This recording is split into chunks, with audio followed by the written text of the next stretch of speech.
Hi, everybody. I wanted to put a little video together for my liberal, progressive, democratic friends. Um, Man, I hear your pain.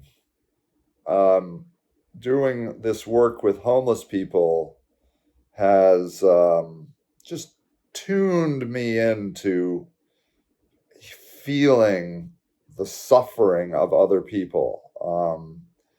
It's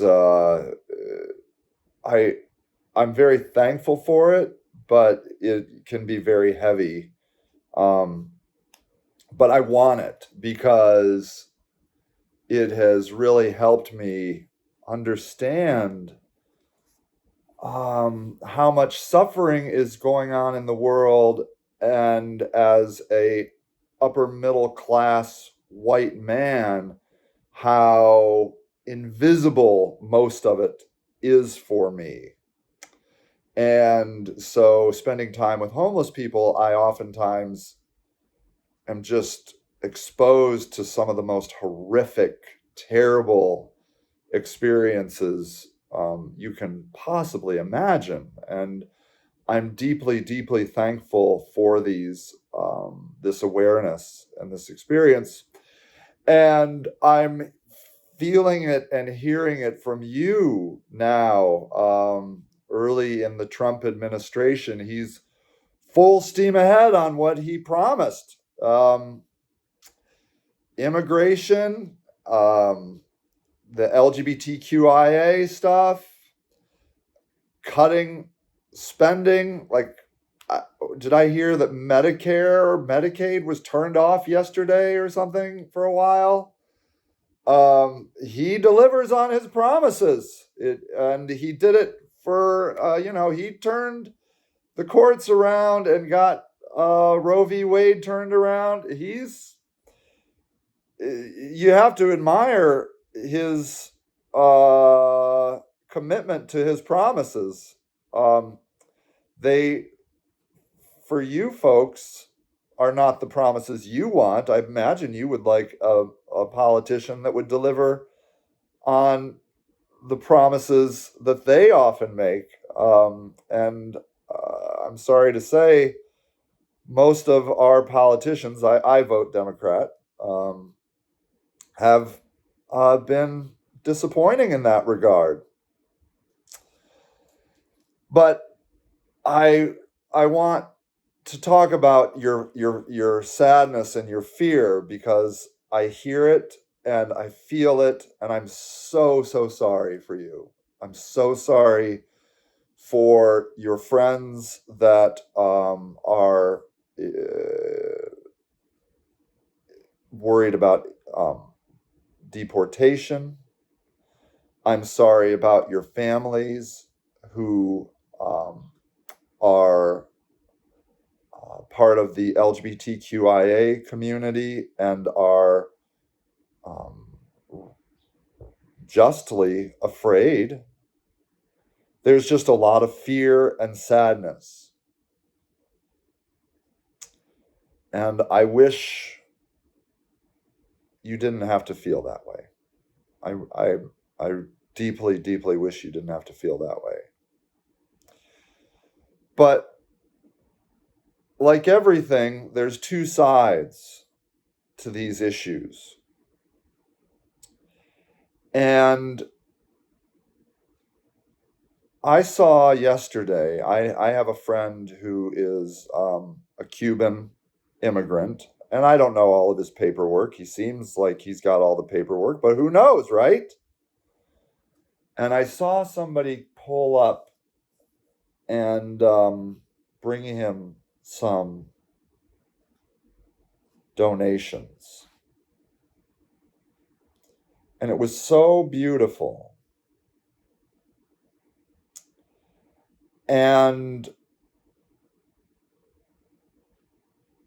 I was so thankful that somebody was taking the time to show this person that they cared and they wanted to help.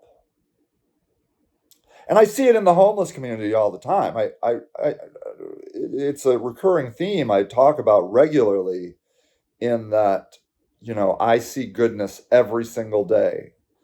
And it is so true. I see people coming from outside of Akron into the inner city of Akron, into what a lot of people consider very scary places, to spend time and money and energy and donations on people they've never met, but yet they feel connection to and they want to help.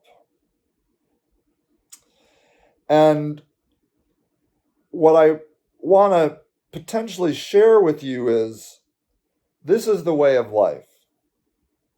Now, you maybe have never deeply experienced this before, like an inner city Black family maybe has, where they're afraid to watch their young man or boy go out the door because they're afraid he might do something wrong, like act like a kid and get shot in the back by the police.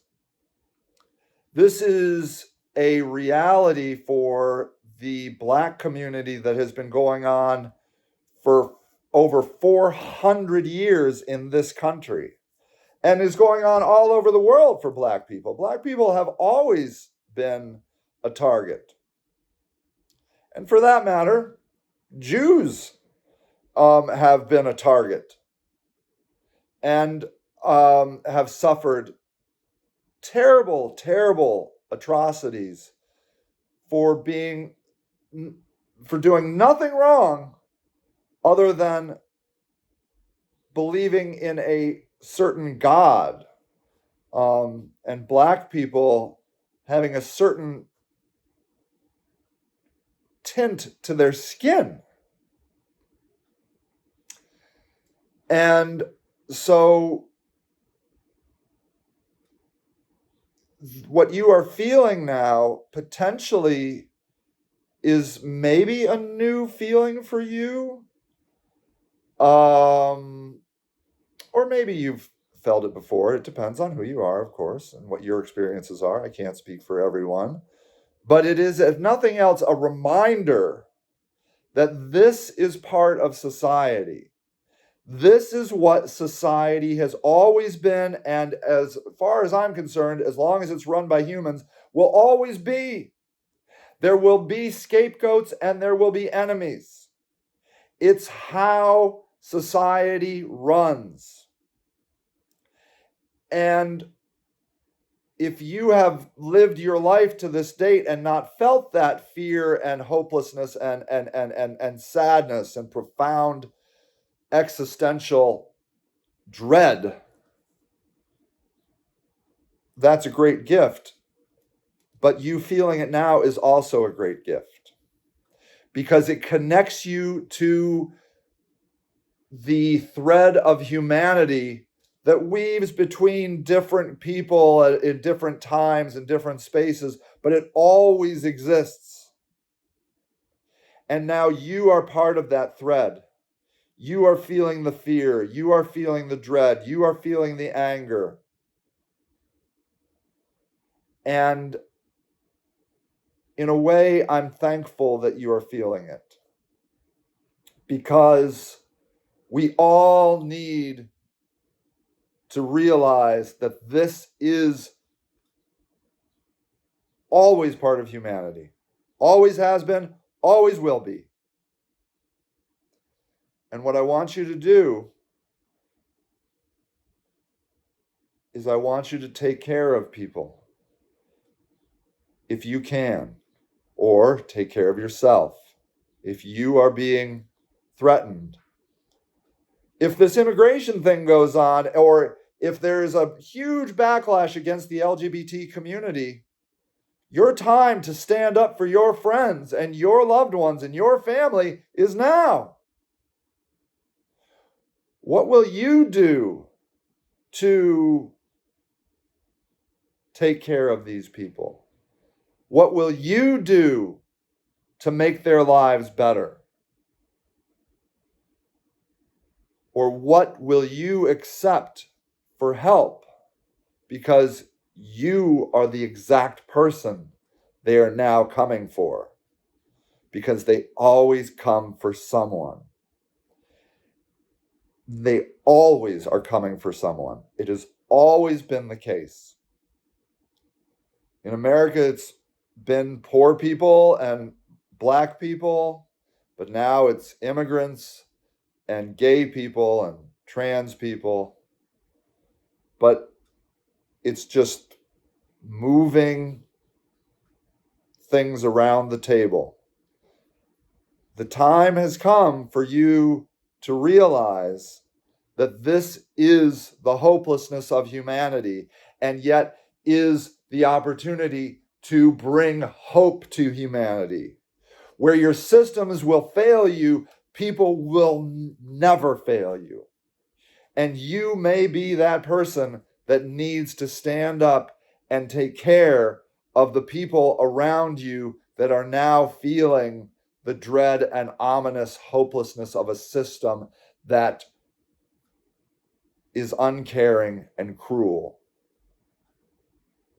The system has always been uncaring and cruel. You just maybe haven't experienced it like you're experiencing it now. And I need you to know that you can't leave society. You know, people are talking, do I need to get out of America? You can leave America, but you're not going to leave humanity. Humanity is like this. No matter, you can't escape it. I suppose you can go somewhere where your people are not oppressed and cruelly tortured and disappeared, if that makes you feel good. But I'm encouraging you to not do that, to use this time to remember and to understand deeply that humanity does this wherever you go, to someone. And if it doesn't do it to you, it's doing to someone else. So don't leave. You can't leave humanity. You could leave, or you could just insulate yourself and pretend it's not happening and hope it gets better. But it's never going to get better. It's just going to change. It's always been this way, and it will always be this way. If you can, use this time to take care of others that need to be taken care of. I love you. I'm so sorry you're experiencing this. It is terrible. It's a terrible awakening to realize that this is the truth of humanity. But it's not a Donald Trump thing. It's a human thing. Okay? I love you. I love you. I love you. Take care of yourself. You're going to be okay. Humanity's going to be okay, because we have always suffered at the hands of a cruel dictator. And we always will. Unless AI. I'm thinking AI. Or the aliens. Aliens are real. I love you. Take care.